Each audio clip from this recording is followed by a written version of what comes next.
আসসালামু আলাইকুম। আলহামদুলিল্লাহ, গত কয়েকদিন টানা রোদ থাকার কারণে আমরা আমাদের যে মশলাগুলি শুকাতে দিয়েছিলাম সেগুলি ভালোভাবে শুকিয়ে গিয়েছে। এগুলিকে আমরা রোদ্রে দিয়েছিলাম মিলে নিয়ে ভাঙানোর জন্য।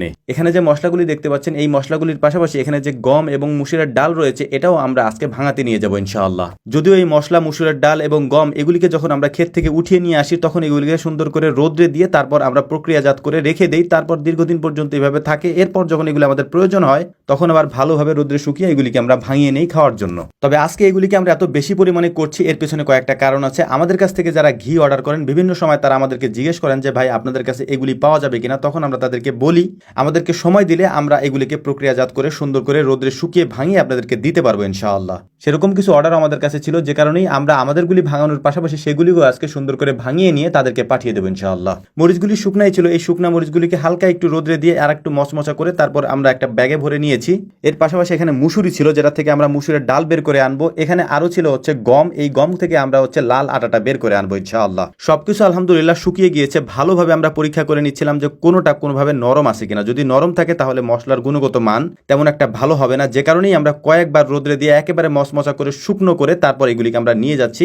এগুলি পরিমাণে অল্প, এর কারণ হচ্ছে আমরা অনেক বেশি পরিমাণে কাউকে দিতে পারবো না। আমাদের ক্যাপাসিটি যতটুকু আছে আমরা ততটুকু দিতে পারবো ইনশাআল্লাহ। এই জন্যই আমাদের থেকে যারা এই সব জিনিস অর্ডার করেন ঘিয়ের পাশাপাশি, তাদের কাছে অনুরোধ থাকবে আমাদেরকে পর্যাপ্ত পরিমাণে সময় দিবেন। আমরা এটাকে সুন্দর করে রোদ্রে শুকিয়ে তারপর মেলে ভাঙিয়ে আপনাদের কাছে পাঠিয়ে দেবো ইনশাআল্লাহ। এতে বিন্দু পরিমাণ ভেজাল হওয়ার কোনো সুযোগ নাই। আপনি যদি বলেন 100% পিওর, তাহলে আমরা বলবো এটা 200% পিওর। কারণ এটা আপনার কাছে পৌঁছানোর আগে আমরা এটাকে ভাঙিয়ে নিয়ে খাই, তারপর হচ্ছে এটার গুণগত মান পরীক্ষা করে এরপরে হচ্ছে এগুলিকে আমরা বিভিন্ন জায়গায় পাঠানোর চেষ্টা করি।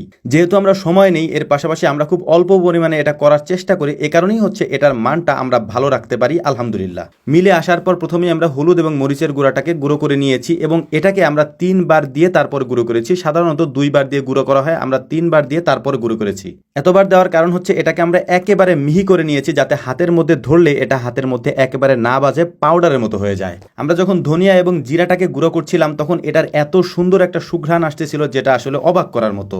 একটা বিষয় আপনাদের জ্ঞাতার্থে বলে দিই, সেটা হচ্ছে জিরাটা আমাদের সংগ্রহ করা, কারণ জিরা আমাদের এদিকে উৎপাদন করা হয় না। এ কারণেই হচ্ছে জিরাটাকে আমরা সংগ্রহ করেছি। যিনি আমাদের কাছে চেয়েছিলেন তিনি জিরার গুঁড়াও চেয়েছিলেন, যে কারণে আমরা ভালো মানের জিরাটাকে সংগ্রহ করে তারপর এটাকে রোদ্রে ভালোভাবে শুকিয়ে এরপর গুঁড়ো করে তাকে দেওয়ার চেষ্টা করবো ইনশাআল্লাহ। এবছর আমরা আমাদের জমিতে যে পরিমাণ গম পেয়েছিলাম তার সমস্তটাই আমরা রেখে দিয়েছি, কোনো গম আমরা বিক্রি করি নেই। ওই গমগুলি থেকেই এখন আমরা লাল আটা উৎপাদন করছি। তো আলহামদুলিল্লাহ আমাদের মোটামুটি অর্ধেক মশলা ভাঙানো হয়ে গিয়েছে। এখন আমাদেরকে যে কাজটা করতে হবে সেইটা হচ্ছে মুসুরের ডালটাকে আমাদের এখন ভাঙাতে হবে। গুরুত্বপূর্ণ একটা কথা আপনাদেরকে বলে দিচ্ছি, সেটা হচ্ছে অনেকেই আমাদের সাথে যোগাযোগ করতে চান এবং কোনো মাধ্যম খুঁজে পান না। আমি বলেছিলাম যে বিসমিল্লাহ এগ্রো লিখে আপনি যদি গুগল ম্যাপে সার্চ করেন সেখানে আমাদের একটা ফোন নাম্বার পেয়ে যাবেন। বাংলালিংক একটা নাম্বার আমাদের সেখানে আছে, ওই নাম্বারে কল দিলে আপনি আমাদেরকে 24 ঘন্টায় পাবেন, আমাদের সাথে কথাও বলতে পারবেন এবং এগুলি অর্ডার করতে পারবেন। তবে একটা অনুরোধ আপনাদের কাছে থাকবে, ঘি, মশলা এবং কোয়েল পাখি এগুলির জন্য যদি ফোন দেন তাহলে ওই নম্বরে কল দিন। যদি আমার সাথে কথা বলতে হয় তাহলে অবশ্যই রাত 9টা থেকে 10টা বিসমিল্লাহ এগ্রোর ফেসবুক পেজে গিয়ে মেসেঞ্জারে গিয়ে আপনি আমাকে কল দিলে সরাসরি আমার সাথে কথা বলতে পারবেন। অনুগ্রহপূর্বক ওই বাংলালিংক নাম্বারে ঘি, কোয়েল পাখি এবং মশলা এসব জিনিস বাদে অন্য কিছুর জন্য কল না দেওয়ার জন্য বিশেষভাবে অনুরোধ করছি আপনাদের। তো যাই হোক, আলহামদুলিল্লাহ এগুলি ভাঙাতে ভাঙাতে আমাদের রাত হয়ে গিয়েছে। আমরা সর্বশেষ আমাদের সরিষার তেলটা ভাঙিয়ে নিয়েছি। এটা ভাঙাতে একটু সময় লাগে, তো সে কাজটা আমরা করে নিয়েছি। আমাদের জন্য দোয়া করবেন। আসসালামু আলাইকুম রহমতুল্লাহ।